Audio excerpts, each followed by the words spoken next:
Mati moda nzungu dzakaita sei? Mutetenerwa munozeka. Ndoziya kana nyoro dzikabikwa. Alright. Dzimwe dzedze dzakaoma kanti kune dzinorongedzwa uko. Dzaoma dzefushwa. Mufushwa wenzungu.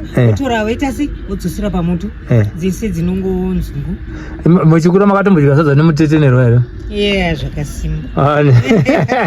Chimwe chamunoda chii kana ndakudzoka nekozokuigirai kunze kwenzungu dzemutetenerwa idzodzo? Ndinoneseka fodya. Wofodya? Taura kubva kumangwanana ndipe kana mina icho mashoma. Fodya iyi bute kune mabute akasiyana siyana nditi? Imira munodai bute ripi imi? Aiwa, ramawana. Chero ratawana?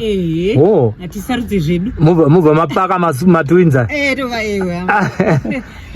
Ende akakomba badhume variko. Variko? Babadhume variko. Naika? Tutobva kwababadhume izvozvo. Ende munopiwa fodya. Ndicho chamunenge maita akuru. Handikone kuti ichi kwandiri zvinokwana. Zvinokwana? Alright. Alright. Toda kumbobika wakatimboita dira repasi chigare. Toda kuitira kana uchitungwisa uko. Pana vamwe sekuru kwedu uku kumfakosi kana kuno takaita kumfakosi. Tinogona kungoronga. Ambungo inyaya yakanaka ndizvo? Inyaya yakanaka. Saka munoda kunge muripo kaimini? Kana kuri mufakosi kana kuno ndinoda kunge ndiripo. Handidi. Kupi kwamusingadi? Uko kuchitungwiza. Aiwa, mungatoenda nemudiki. Okay. Asi kwamunoda kuuya kunzi pandiri pano ka handi mudiki ndeuya ari kupfuura uyu. Esana tu. Muenda nemudiki. Aiwa, atienda nemi kumfakosi. Ndoda kumfakosi. Alright. Karonga. Aiwa, tofamba. Kumfakosi tienda penyu panhamba niko muna mutu. Kuitira pacho. Amudu tunoitira pana muna mutubvupi kwenyu koko? Zvinenge zviri zvani. Kana zviri zvekuronga ka kuti muda kungoronga ka imi munoziva tinoitira pakati. Handiti? Apa tinofana kushandisa hwawa hwakaita sei pabira iroro? 7 days.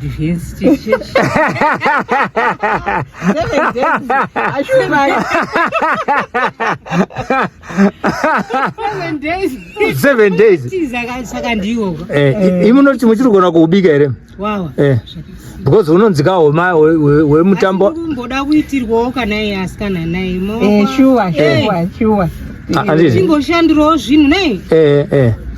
Ana mbuya vachisha vakaita karava vachiona kuti zvatakamboita zviya. Vadiki vedu vari kuteerera here mumashure? Ndizvozve. Aiwa, ndikupanzwa ipapo mune idama iroro. Tikaita 7 days yedu zviyo zvapo mutambo mbira dzorohwa. Kambo kamunofarira ndikapa kamufunza kanofanira kuridzwa musi iyoyo. Imbo kaimba itinzwa. Imbo imba itinzwa. Nema musasa. Neipi imwe futi. Dangu rangu. Kauchikwachura kauchidya. Ndo dangu rangu. Aiwa. Vanoshoperwa vachishoperwa ipapo. Right. Vanoudzwa zvokuita. Makwara achirongwa. Mashoko manje vanoudzwa zvokuita. Kunyange nana mbuya angu ava vakagara uko vanokutaurira kuti chiitai zvakati, batai makadai. Handiti tagara tanonono tapona. Taponeswa nemudzimu. Midzimu ingatirasa here kana tadaro izvi? Kana hakuna mudzimu unotirasa, uyo mudzimu uri kurohwa kuiswa nevanhu. Hakuna mudzimu unoita sei? Unotirasa. Ndo chaizvo chaizvo. Handiti? Aiwa, bira iro toda kutorironga. Handitika? Toda kurironga mopururudza ka? Kuti ningi kana ningi. Ndo manzvengero anoita vadzimu wenyu. Vanobva vaenda kuno muri kuti uyo ndiningi. Akaipa. Uyo ndiningi hatimuzive. Vanobva vaenda kunogara ipapa kuti muchazviita bedzi. Musasarudzi. Alright. Kana manzwa kuti uyu ndiye anobata ngabatei. Handizvo ambuya. Aiwa, ndizvozvo chaizvo mbuya Shumba, ndizvozvo muchemberi. Ndizvozvo. Aiwa, muri kugona hamusi kurasika. Ichokwadi. Aiwa, pakanaka. Ndanditi toda kuziva kuti muroro nyama makapedzera kugara naye enzani zviya? Muroora. Amai Olivia. Katsa mudzimai wawati. Muroora mudzimai mukadzi. We mwana wenyu. Varoora tinodana iri mazita. Ndo chachirungu kamazuva. Chemba dzavo dzinoyera. Hatibvumiri kuadana kana kuvadi. Ndozvandandichireva. Tita kurasika chivanhu. Tinongoti varipo varoora vasingabvumi. Varipo vari kunana mbuya ava. Inini ndinogwada makwavari. Varipo vari kwandiri vandanda kudoma. Ivavo vanokubvumirwa zvamuri kurevesva. Vakasiyana mikana yavo. Asi iyeyoyoyo inini ndirini zvinoda mbuya. Mapaona chizesuri chiripo. Asi vamazano vane hutsinyika. Varoora iva. Anoita kana ari mugwara risina kununurwa ka. Anongobata zvetsvina izvozvo. Chokwadi. Ndosaka ndati musasarudzi. Alright. Anobata kana imi munobata. Kana zvisina kutsarukana. Makaraswa ukurutivi uko kunze uko. Unozive chi? Hapana. Unoita. Ndopanouya tsvina ipapo.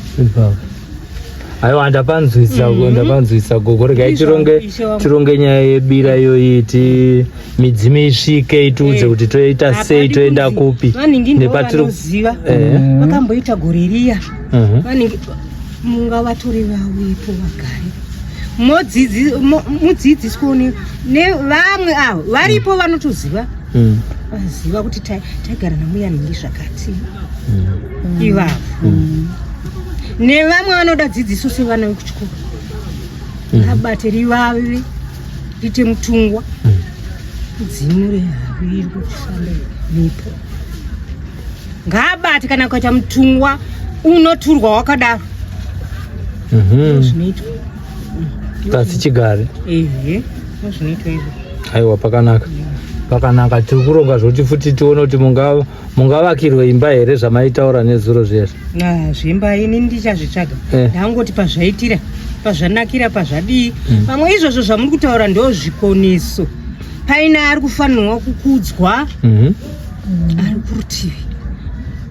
Saka ndati kunyange mwana ari kupfuura unozomudana mucheche yeye kuti uyai mwana uya anogara kupi uyai. Chokwadi. Aiwa pakanaka ndodzoka zvekare ndichikuona mazuva mashoma ari kuuya ndichikudziva kuti taapapi nekuronga bira iro ndozoya ndokuti hatichiendei ngoma yarira nemamusasa yotsva saka uripo. Alright, bye bye.